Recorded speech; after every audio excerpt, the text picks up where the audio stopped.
సిరిసిల్ల పట్టణ ప్రజలందరికీ నమస్కారం. ఈ వీడియో సిరిసిల్ల పట్టణంలోని ఇల్లు లేని నిరుపేదలకు సంబంధించి గత ప్రభుత్వం అందించినటువంటి డబుల్ బెడ్రూమ్ ఇళ్లలో జరిగినటువంటి అక్రమాలకు సంబంధించినటువంటి విషయంపైన ఈ వీడియో మాట్లాడడం జరుగుతుంది. కాబట్టి ఈ వీడియో చూసిన వారందరూ కూడా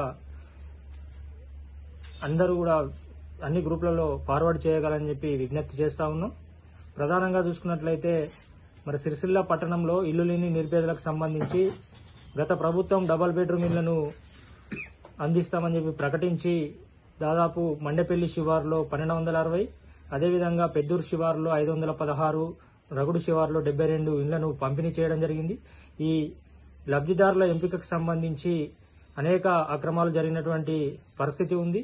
చాలా మంది ఉన్న ఇండ్లు స్థలాలు ఉన్న వాళ్ళకు కూడా ఈ డబుల్ బెడ్రూమ్ ఇళ్లలో కేటాయింపులు జరిగినటువంటి పరిస్థితుల్లో ప్రస్తుతం మరి అర్హులై కూడా డబుల్ బెడ్రూమ్ ఇల్లు రాక గత 2-3 సంవత్సరాల నుంచి కూడా వాళ్ళు అద్దె ఇంట్లో నివాసం ఉంటూ అనేక ఇబ్బందులు ఎదుర్కొంటున్న పరిస్థితుల్లో ఇల్లున్న వాళ్లకు డబుల్ బెడ్రూమ్ ఇల్లు వచ్చాయని చెప్పి సమగ్రమైనటువంటి మరి విచారణ చేపట్టి అనర్హులను తొలగించి అర్హులకు అందించాలని చెప్పి సిపిఎం పార్టీ ఆధ్వర్యంలో పెద్ద ఎత్తున పోరాటం చేయడం జరిగింది. అనేక సార్లు కూడా ఇక్కడ ఉన్నటువంటి స్థానికంగా మున్సిపల్ అధికారులకు, జిల్లా కలెక్టర్ గారికి కూడా తెలియడం జరిగింది. అయినా కూడా ఎవరు కూడా చర్యలు తీసుకోలేదు. మరి ఈ మధ్య కాలంలో మరి మండెపల్లి శివారులో డబుల్ బెడ్రూమ్ ఇళ్లలో స్థానిక సమస్యలపై మరి అక్కడ కార్యక్రమం చేస్తున్నటువంటి సందర్భంగా జిల్లా కలెక్టర్ గారు, ప్రస్తుతం కొత్తగా వచ్చినటువంటి జిల్లా కలెక్టర్ గారు సందీప్ కుమార్ జా గారు అక్కడికి ఇచ్చేసిన సందర్భంగా కూడా అక్కడ మౌలిక సదుపాయాలతో పాటు అక్కడ పూర్తి స్థాయిలో అందరూ నివాసం ఉండడం లేదని, చాలా మందికి ఇల్లున్న వాళ్లకు, స్థలాలు ఉన్న వాళ్లకు డబుల్ బెడ్రూమ్ ఇల్లు వచ్చాయని చెప్పి ఉపాధి లేకపోవడం వల్ల కూడా చాలా మంది అక్కడ నుంచి నివాసం ఉండడం లేదని చెప్పి వారి దృష్టికి తీసుకెళ్లిన సందర్భంగా కలెక్టర్ గారు ఏదైతే అనర్హులకు ఎవరికైతే కేటాయించారో వారి వివరాలను అందించాలని, అలాంటి వారు ఎవరైనా ఉంటే వారిని తొలగించి అర్హులైన వారికి కేటాయిస్తామని చెప్పి చెప్పడం జరిగింది. కాబట్టి సిపిఎం పార్టీ ఆధ్వర్యంలో మరి అనర్హుల జాబితాను రూపొందించడం జరుగుతుంది. ఇప్పటికే కొంతమంది అనర్హుల వివరాలను కూడా ఆఫీస్కు తీసుకొచ్చి ఇచ్చారు.